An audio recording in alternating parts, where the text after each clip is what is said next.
What is up, everybody?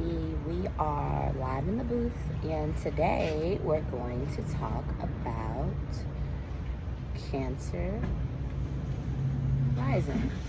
And no, we're not. Why? Because I don't think that we have talked about Gemini rising. So,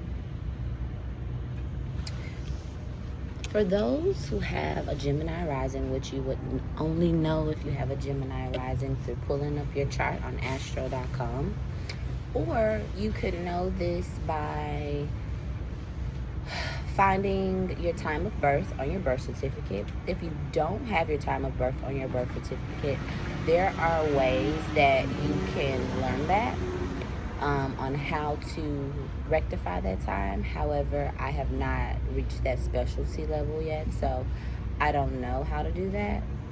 I've started it, but we'll get there. So if you're a Gemini rising and you know you're a Gemini rising, you would have had to know your time of birth. So what the rising sign does is it pretty much starts the story of the zodiac within you. It is something that people see. When they see you, it is something that is in your body, because the first house rules the esteem. It rules the body. It rules how you assert yourself in a way, but it's not. It is kind of like Mars assertion, because the first house is ruled by Aries, which is ruled by Mars.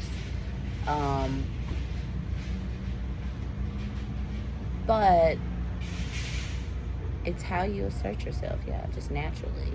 How you just, so, hey, I'm here. So if you have a Gemini rising, you're probably someone who appears to have this childlike aura about yourself. You could have kind of like an inquisitive personality, asking a lot of questions, always wanting to know, always wanting to learn, always wanting to communicate, always wanting to talk, always wanting to receive knowledge and share knowledge and things like that. If you haven't guessed it, I am a Gemini rising. So I definitely talk a whole lot, but my talking is definitely needed, and it's definitely of a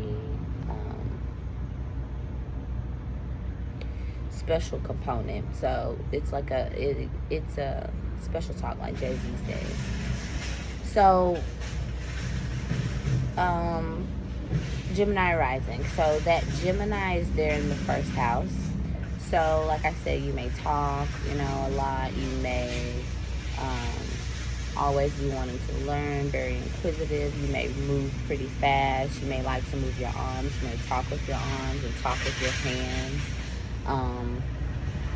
You may have beautiful arms or beautiful hands, beautiful shoulders, beautiful eyes, beautiful ears. Anything that's double on your body is gonna kind of, have a certain flair about it, because Gemini rules the doubles, right?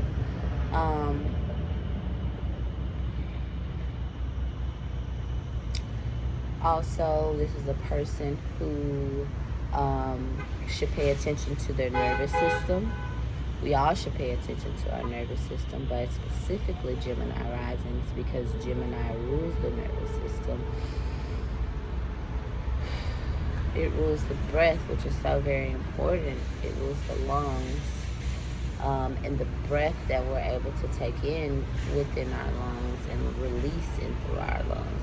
And it's a very similar look of taking in information and then giving back out information, and how crucial the breath really is, right? And like, you don't have to fight to breathe. You don't have to like, it's not something you have to earn to be able to breathe. So Gemini rising doesn't have to earn to be able to talk. It doesn't have to earn to be able to express itself, or Gemini energy in general.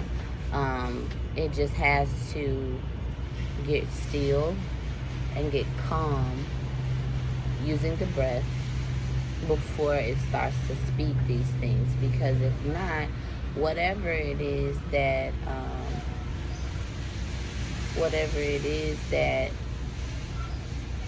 you're speaking could be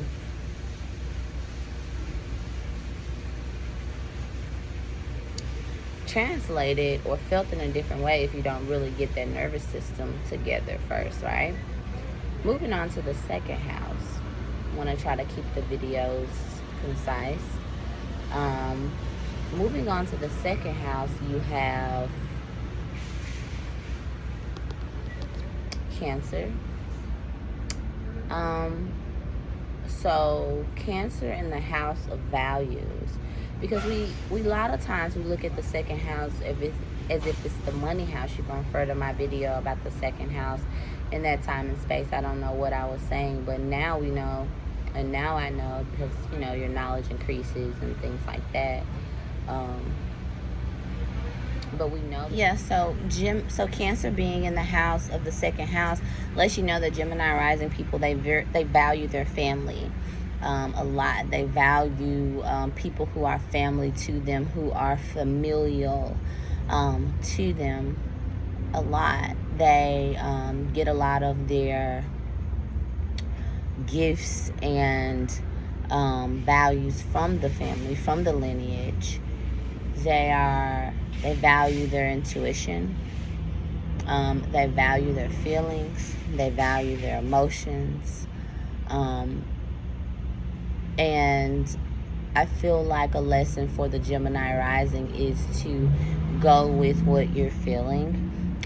Go with how something feels and really value that, because you can make money from it. Second house is also money house, because of course humans, as humans, we value money, because money is very important here on this earthly plane.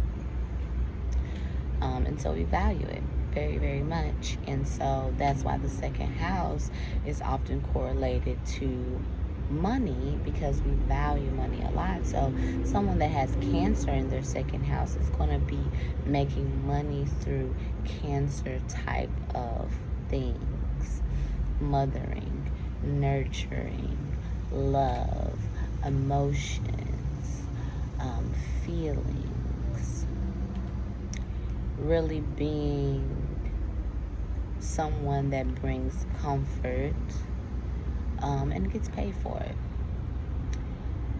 or receives something of value for that value that they're giving. Number 3, you have a Leo in the third house, which goes back to Gemini rising, because remember, Gemini rules the third house.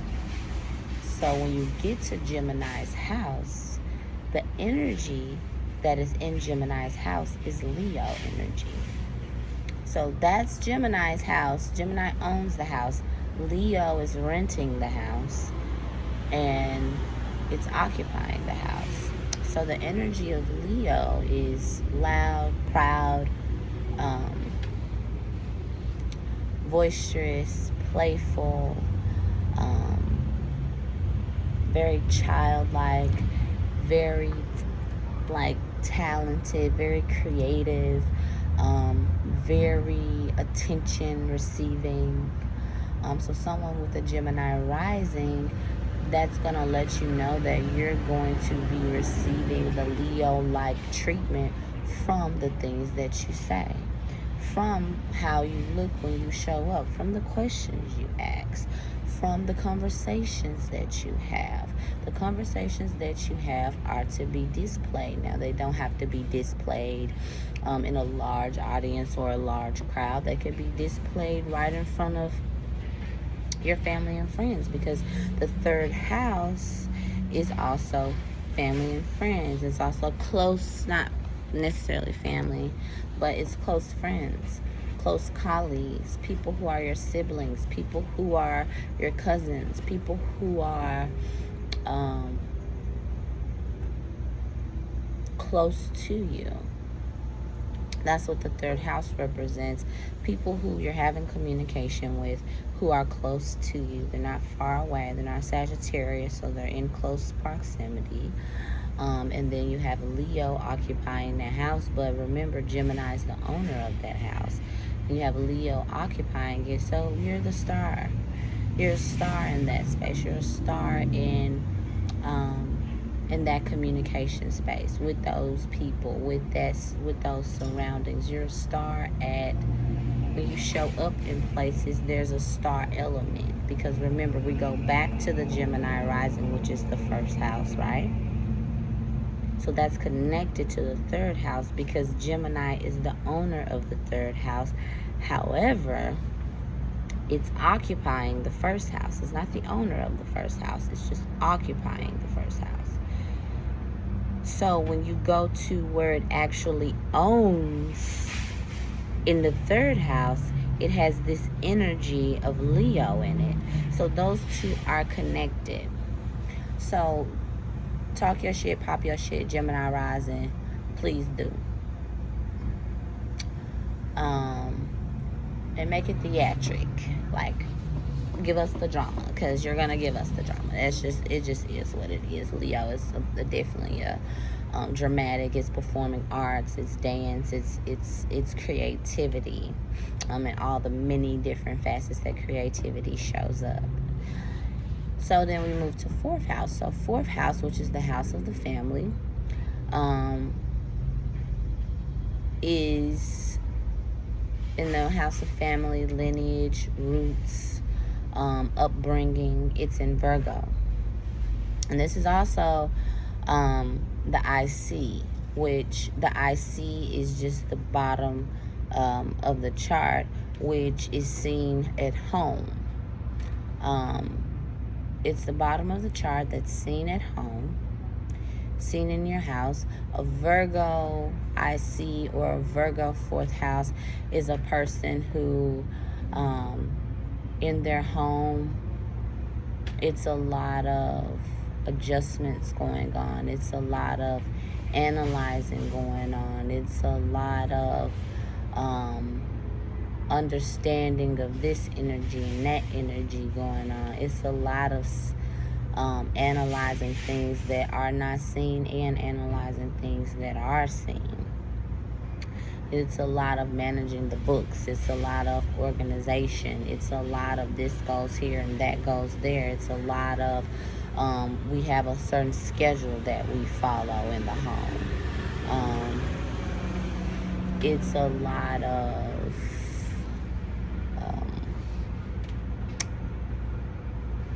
this goes here, that goes there, or you're going to be critiqued for it. You're going to be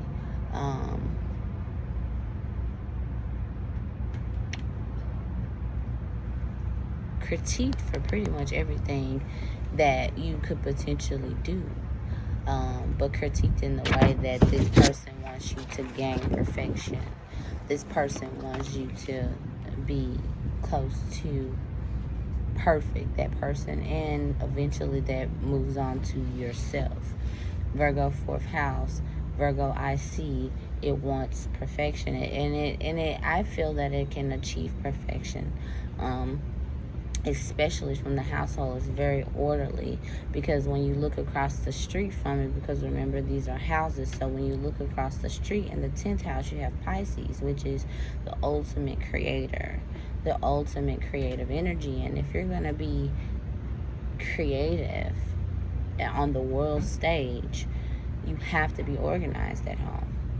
So Gemini risings must find that organization at home, must find that organization within their life, must find that structure and that routine and that stability within their lives before they can really get out how they want to on the world stage. Then you have the fifth house. The fifth house is in Libra, so lots of fun here. Lots of fun, and it's going to look freaking good. It's going to be very aesthetically pleasing, because the 5th house is the house of Leo. So Leo owns the house, and for you, Gemini rising, Libra is renting the house. So Libra's there, like very fancy schmancy, like very aesthetically pleasing. Things are looking good. Things are looking polished. They like to keep everything fair. So this is your 5th house. Now 5th house can rule children. It can rule hobbies. It can rule what you do for fun, what you do for leisure. So a 5th house Libra person for leisure, they like to do justice for leisure. They like to dress up and look pretty for leisure. They like to date people to have intellectually stimulating conversations or back and forths and things like that with these people that they're dating, or with people who they have fun with. That's fun for them. Intellectual stimulation is fun for a 5th house Libra. Relationships are fun for them. Different relationships with different people, because the 5th house is like casual dating. It's like, hey boo, mwah, mwah, you know, and then I'm on by my business. It's not really like we really deep in it. It's like we dating, we having fun, like we, you know, we may be kissing, and we may be going out on dates, we going to get drinks, we doing this, and then you help me to create some stuff, like I'm helping you create some stuff, like we creating skits, or we creating poems, or you're creating with the other, and you have fun doing that. You love doing that. You love to create with children. You love to maybe create art with children. You love to do something that's diplomatic with children. Do something that's justice seeking or balance seeking with children. You are, and it's a really good place for Libra, because Libra rules the kidneys, and the kidneys are the fountain of youth. And the 5th house is a very youthful house. It's a very youthful house. And so kidney health is very important in this house, because that's where your youth is going to spring from. And that's going to keep giving you that vitality you need to be able to have fun and to enjoy the pleasures of life. Then you go to the 6th house. 6th house is in Scorpio. So, and this is whole sign. You know, this could differ, but, you know, we're going to use whole sign for these purposes. 6th house is in Scorpio. So, the 6th house is your everyday life house, your routine. And the 6th house is owned by Virgo, but it's occupied, in this case, by Scorpio. So you have double analyzation skills. So every day, a Gemini rising is analyzing some shit. It's analyzing what's seen, and it's analyzing what's unseen. It is taking in a lot of information and getting to the bottom of it to find the truth, to find the depths of it. These people, this is their everyday life, so they're having scorpionic things in their everyday life, which is crises. Could be emotional crises, you know, different tragedies, different transformations. These people are consistently transforming and transmuting some shit. These people, it's a routine for them at this point. These people are the ultimate regenerators, because the Virgo energy and the Scorpio energy together is very, very, very powerful, and they have that within the 6th house. So just imagine you walking into a room, or you walking into, and then also the 6th house rules work. So something that you do for work could involve investigation. It could involve connecting the occult. Whatever you do, you're gonna connect the occult with it. So it doesn't matter what the Virgo 6th house person does. They're gonna connect the occult with it. They're gonna connect the underworld with it. They're gonna connect their intuitiveness, their psychic abilities, and their depth of understanding with life to every single thing that they do. There is a lot of jealousy and hate and things like that also come with this placement, because your everyday life, you're going in these spaces at work and different things like that, and people may not receive that well. They may not receive the occult energy very well, and you can't really hide it, you know what I mean? Because it's your everyday life. It's your 6th house, it's what you do for work.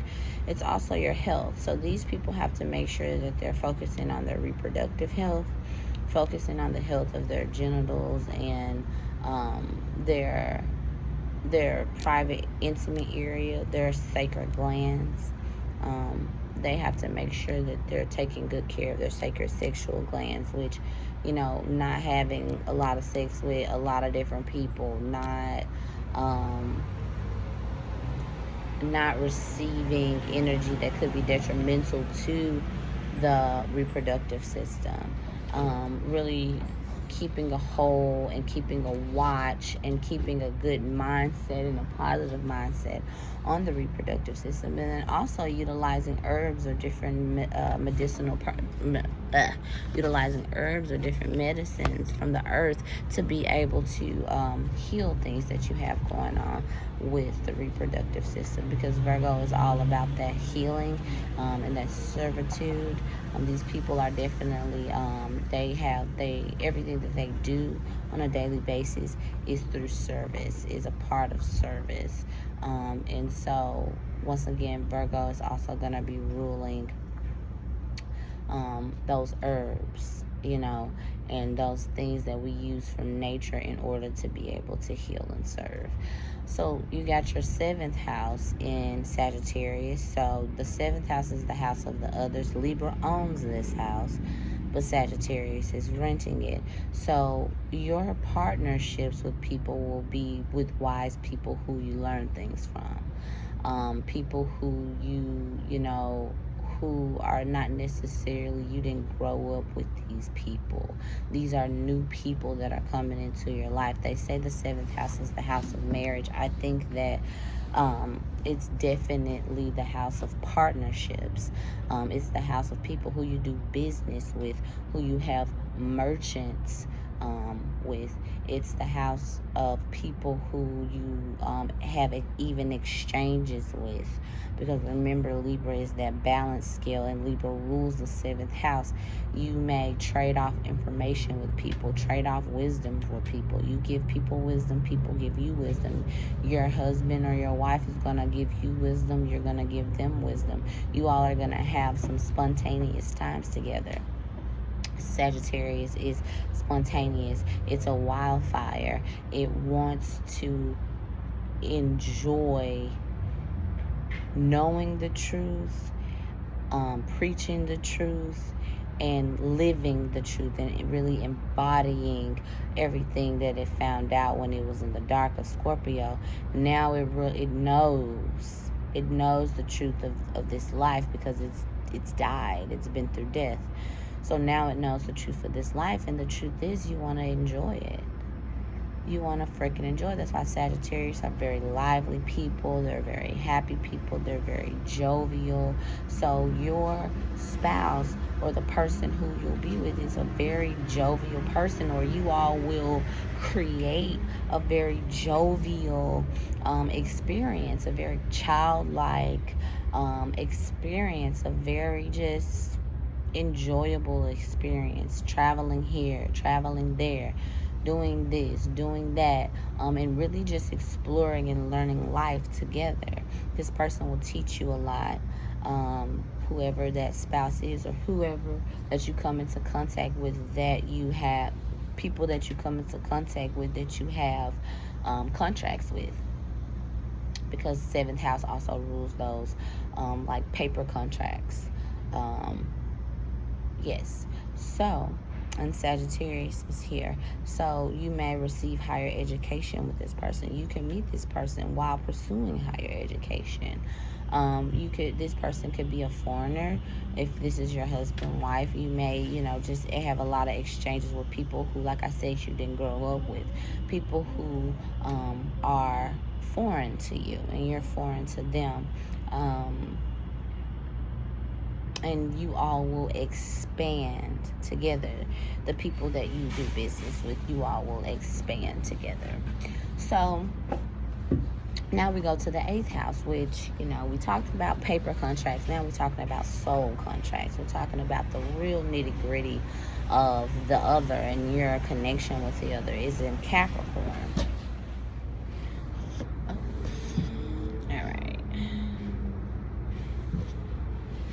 So yeah, Capricorn energy in the 8th house, it's double feminine. So first of all, Scorpio owns this house. Capricorn is renting it. So now you have a cardinal earth sign, which earth signs and earth energies is very practical because it's earth. So it's thinking about money, it's thinking about work, it's thinking about the rewards, it's thinking about just to be able, what you need to be able to not only just live, but what you need to be able to be successful. And so this comes into the 8th house, which is those soul merging contracts, which is that intuitive, life and death, occult,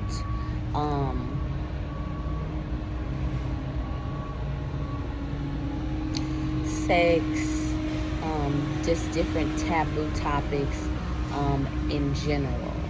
And the 8th house is where you're going to find that. You're going to talk about your loans. You're going to talk about your debt. You're going to talk about shit that you don't want to talk about. And so this is what this person does for work. They're going to talk about, or they're going to be in different spaces where things that are taboo are the normal and they're being talked about, and this person is making it practical, this person is making money from it, this person is having success from it. The things that typically people are kind of scared of, the things that people kind of want to take a step back at, things that people don't really want to completely address head on, because these things are hidden. Right?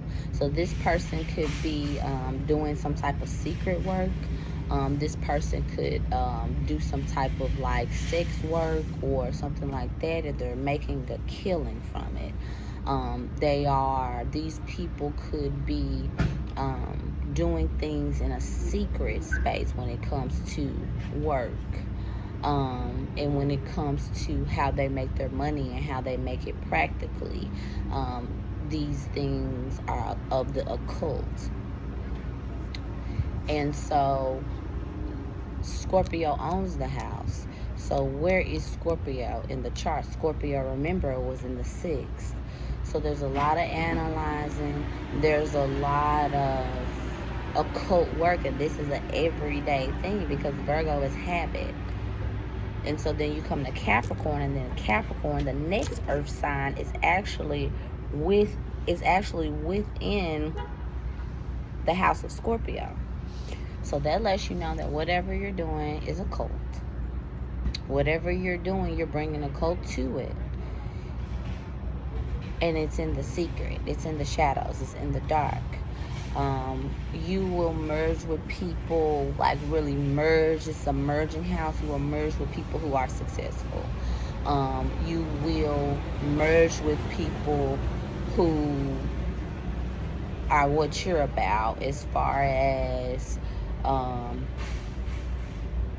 having that want for money and success, status,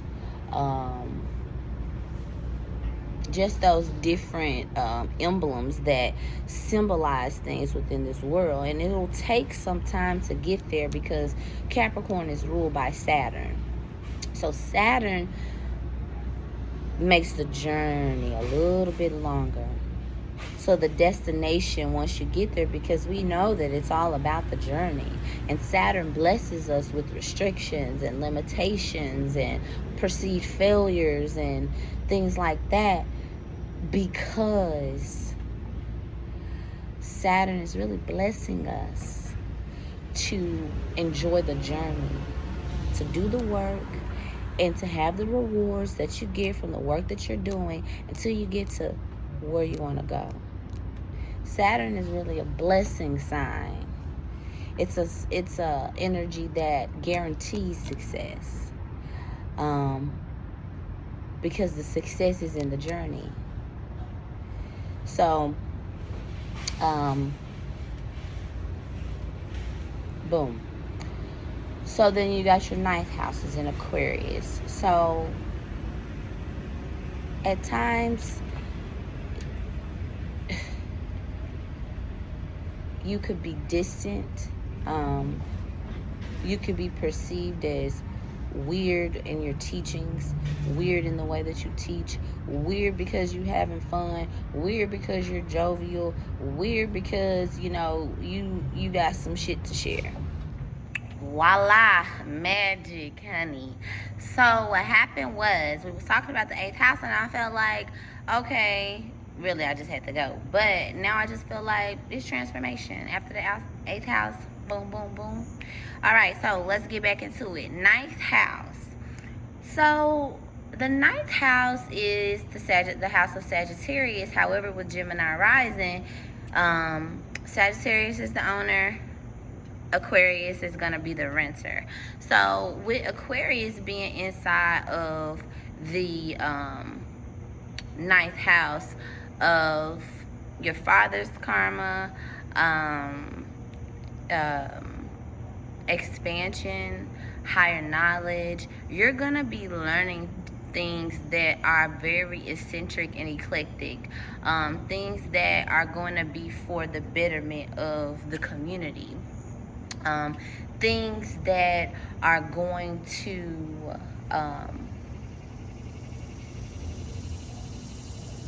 put the community in a space for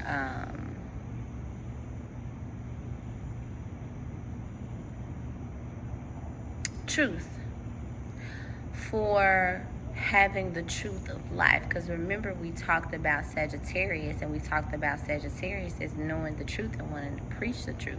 So with Aquarius here, you're doing that in a very eccentric way. You're doing that in a very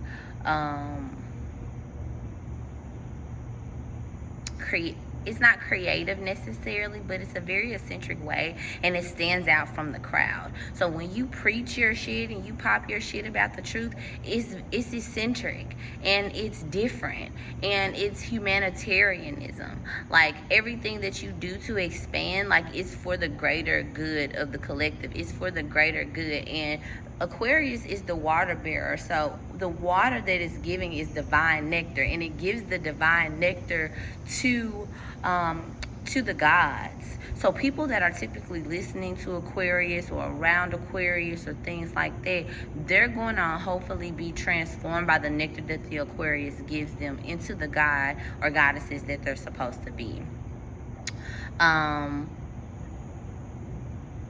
Aquarius energy is very detached, so you may be a person who is very detached from the truth, even though you know the truth, but sometimes you may find yourself having to detach emotionally from the truth, and only just kind of be there on an intellectual level, because a lot of times, I know for me, I get very emotionally invested in the truth, and I get very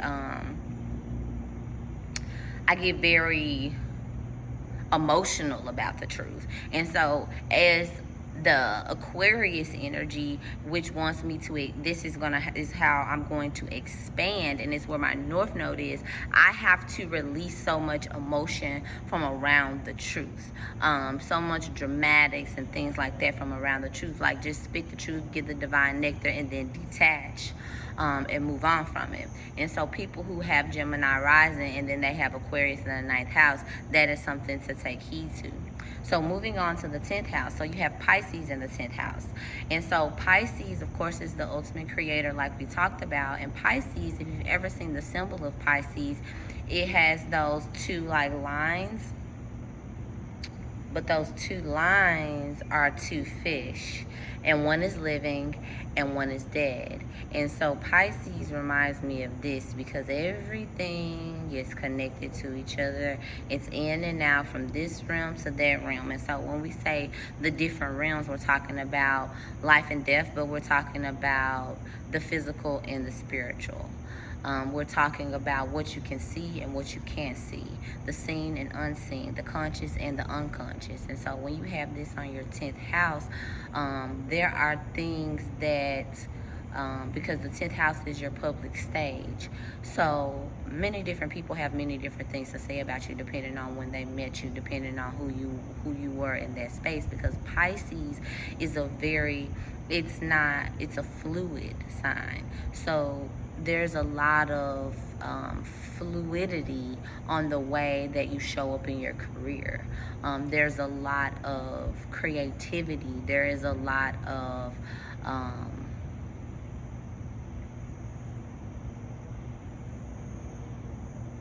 compassion. There is a lot of unconditional love. There is a lot of art.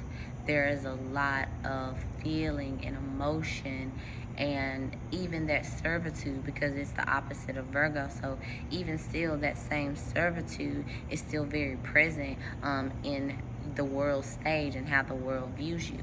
It's always very interesting to me to know that Tyler Perry has a 10th house Pisces. LeBron James has a 10th house Pisces.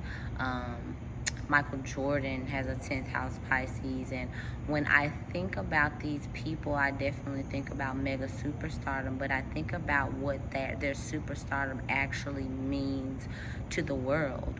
It helped people to dream. You know, it helped people to dive more into their dreams, because they wanted to be like Mike. They want to be like LeBron. They want to be like Tyler Perry. They want to be able to do these things and put these things on a large world stage. And these people are the ultimate creators as well. They're super creative. They're super talented, and the things that they create are always from a heart space, and always kind of from an unconscious spiritual space, because you got to look at LeBron James and know that this guy's got to be practicing some type of spirituality. He has to be tapped in. Same with Tyler Perry, same with Michael Jordan. So whatever that career space is, you are definitely tapped in, and you are definitely the ultimate creator within your career. And so we move to the 11th house. The 11th house is in Aries. So that means that the 11th house is those humanitarian efforts, your hopes, your dreams, your wishes. So Aries is an initiation sign, and then also Aries is a self sign. So that lets you know that you're going to be self-initiating for your hopes, for your dreams, for your wishes. You're going to be doing things that involve the body, though your hopes and dreams and wishes, things that bring you dream fulfillment, are going to have something to do with the body, movement of the body, sports,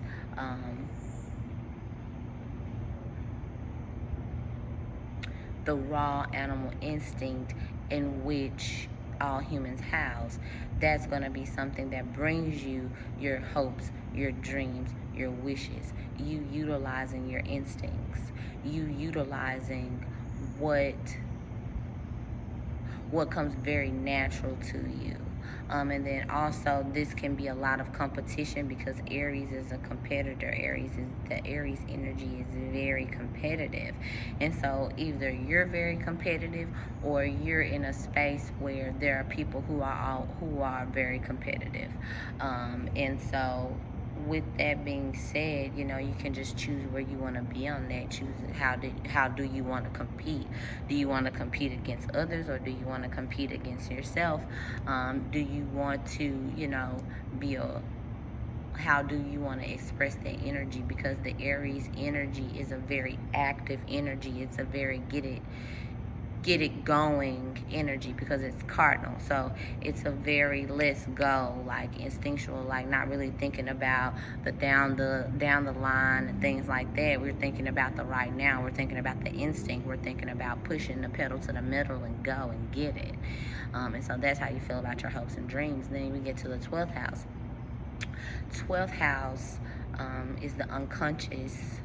It's the unconscious mind, of course, because it's owned by Pisces, but it's being rented by Taurus.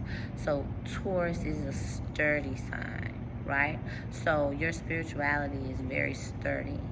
It's very reliable. It's very dependable, and your spirituality will produce dividends for you. Will produce value for you, as long as you unlock those unconscious blocks or unconscious beliefs that you have in the subconscious, and unlock them and allow them to come to the forefront. You have to be very in tune with yourself, very in tune with what's going on in your unconscious, very in tune with what's going on in your dreams, what's going on in your back brain is what I call it, because of course our back brain is creating everything, and you have to be conscious of what's going on back there so that you can be able to get the dividends, so that your life can be able to produce the value that you want it to produce. And also with 12th house being in Taurus, your value is innate. Your value is in your spirituality, and your spirituality is something that you came here with. It's not something that you have to earn. So your value is already there, and it's already in place. All you need to do is tap into it. So that has been our Gemini Rising video. Thank you so much for checking in. I love you all tremendously. This is Live in the Booth, and all we do is speak the truth, and then we going on about our business. I'm wishing you love, I'm wishing you peace, and I'm wishing you abundance. Please.